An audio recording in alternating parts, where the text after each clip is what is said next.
ak daal kaamil. da koo def muy sunu jëwriñ.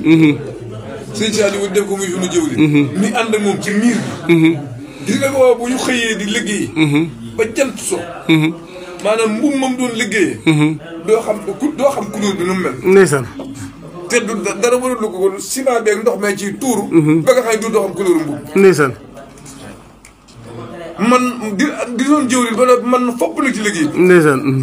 ndeysaan. te xam nga ñaari kër yooyu de miir daal xam nga loolu yàgg. daal lu yàgg la loolu yombul dëgg ndeysaan. man fopp ba noppi nag ba noppi di sunu sëriñ ba noppi di sunu jëwriñ ba man na ci liggéey bi fopp na. dëgg ndeysaan. moo tax suñu borom du juum jot jotaay bii. dëgg ndeysaan. suñu borom du juum. dëgg ndeysaan. waaw. incha allah. waaw. may digal si suñu daana wax naan bu ma leen woowee sant leen daal na ngeen moom mu woo leen. tamit woo leen dem leen ca la mu leen sant. waaw ndeysaan. bu ma leen wooyee di leen liggéeyloo. waaw te fekk ma leen liggéeyloo noppi leen ca loola ba noppi. waaw. ndax maa ko boo liggéeyeen te lu mu leen def loolaa fekk ma mat ko. waaw alhamdulilah ndeysaan. waaw ndeysaan.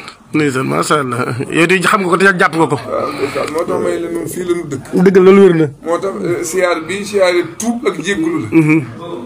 gi moom diis na lu diis suñu xol la. gën a lu nu itam nag wax dëgg yàlla. dëgg ndeysaan. waaw gën a lu nu wax dëgg yàlla.